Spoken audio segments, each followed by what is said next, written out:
I'm going to show you how to make a simple waist strap. So this is the strap that I'm using for my beflowered ruana, and I'm going to show you how to make this.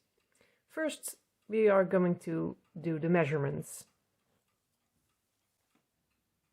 Measure around your waist, at exactly the point where you want the strap to be. Don't measure too tight.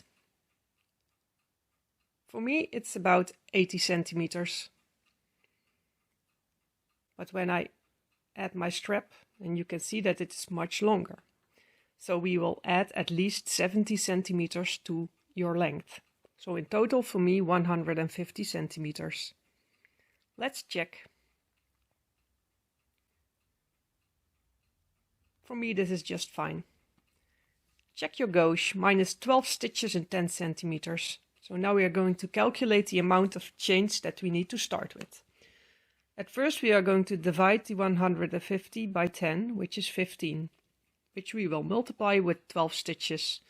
So I will need 180 chains, but I will add one extra chain, you will see later.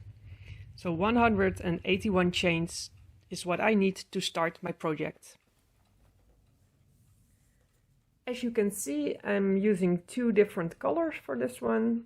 So in the middle is the contrasting darker color, and on the outer edge I have a lighter color. So we are going to start with this contrast color.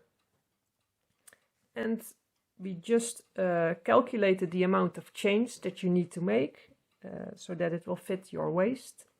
I'm going to make just a short one. So I'm just going to chain 15.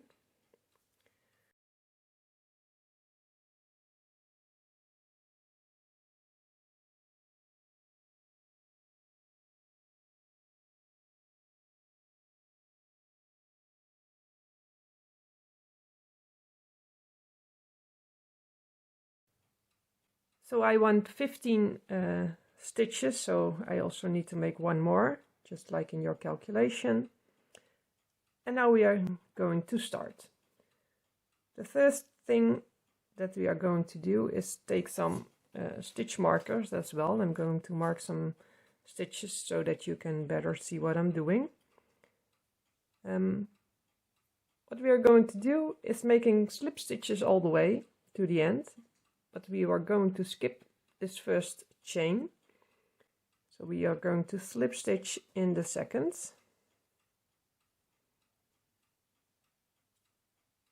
And all the next. But I'm going to make it easy where to insert the second color, I'm just going to place a stitch marker in this first slip stitch. So through both of these loops, as you can see, so this is my first slip stitch. So that is what we are going to mark, like this. And now we can slip stitch all the way to the end. And as you can see, these chains, they have a upper and a lower loop. So I'm now going to insert in this upper loop. And we also have a lower loop, and that's for later on what we will also be needing.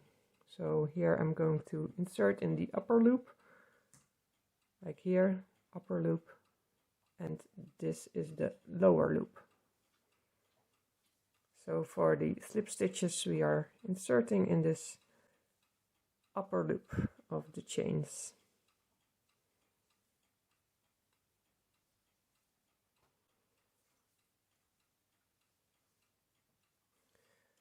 So in the end I will have 15 slip stitches. So we made the calculations on the gauge of your swatch.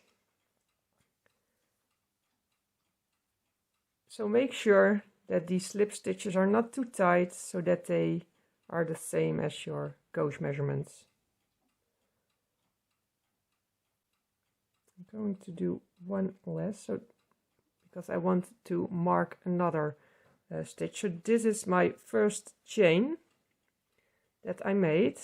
So this is the upper loop, but this tiny thingy over here is my lower loop, and I'm going to mark this lower loop as we are going to need it for the next round. So I'm just going to mark this lower loop. I hope you can see it. Going to show it a bit better. So this is my chain, upper loop, lower loop, and my last slip stitch, like this. And I'm just going to fasten off. I already cut my yarn, so I'm just fastening off like this. So now we're finished with the first color, and I marked the lower loop here of my first chain, and here I marked this first slip stitch. Color number 2. With this color we are going to start in the chain that we skipped, so when we made our slip stitches. So to find that one, we are just going to turn this over, because this is my first slip stitch, and this is the chain that we skipped. So I'm going to insert and attach my yarn with a slip stitch, like this. To pull it tight and make one chain. So now I'm going to insert in the same loops as that I made my slip stitches in, and those are these loops here on top. As you can see, these are the slip stitches. So in my first loop I'm going to make 2 single crochets,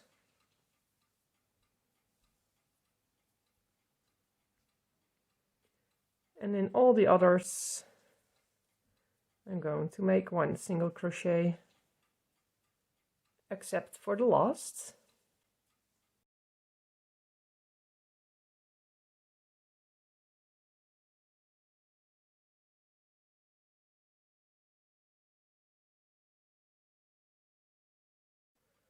So almost there. As you can see, 2 slip stitches left, and these are my 2 last loops. I'm going to make 3 single crochets in my last loop. 1, 2, 3. And now I'm going around the corner, and I'm going to hide my yarn ends. So I'm going to pull them towards this side. And now we're going to continue in the lower loops of the chain. So here I marked my first chain, the lower loop of the first chain, because it can be quite difficult to find it. So that's why we've marked it. So in this first loop I'm going to make 2 single crochets. Making 1, and I'm going to remove the marker.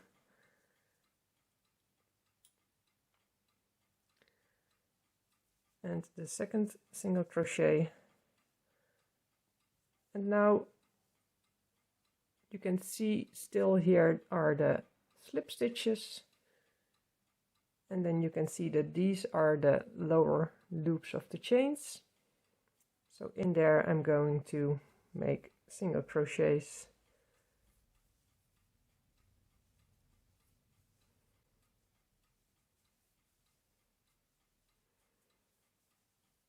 Now you can already see on this side how it will look.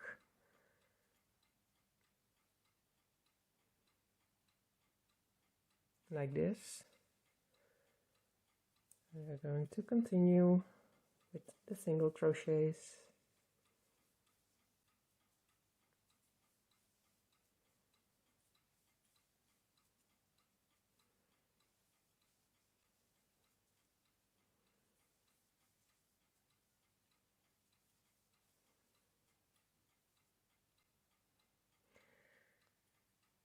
So this is my last slip stitch, but as you can see over here, this is already the chain that I skipped. So here, this one is my last lower loop of the chains. So in this one I'm going to make 2 single crochets. And now we are back at the start, because we started in this loop. So I'm going to remove the marker here so that you can see it better. So we ended with 2 single crochets. I already cut my yarn. So now I want to make an invisible join or seamless fasten off. So I'm going to pull my yarn through this stitch completely. And I'm going to attach a yarn needle like this. And now we are going to close this round by making a top of, so that this slip stitch with this chain will also form a stitch together with my top. So I'm going to insert in my first single crochet, so that is this one, right? I'm going to insert through the top like this, from front to back. And I'm going back to my stitch where the yarn came out from. Oh, hope you can see it, yeah. So this is where my yarn comes out of this stitch. So I'm going to insert in this stitch. And when you look at the back, I'm going to also insert through these, both of these loops. Like that. And now we can tighten this just until this looks the same as the top of any other stitch. And when you now look, you don't see a difference between these. And also in this way you get a nice ending on the strap. So now we can just hide this part at the back. I'm just going to do that quickly so I can show you what it looks like.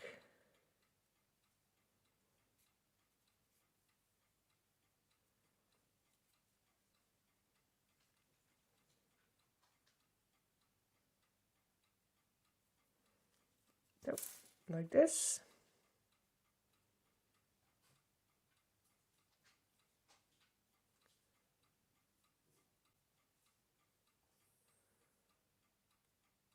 So this is one end, and this is the other end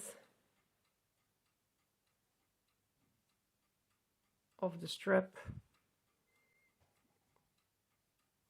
So this is how to make an easy waist strap for a vest or a cardigan, or just to put around your waist with a nice top. So thanks for watching this video, and hopefully you can now make your own simple waist strap. Bye!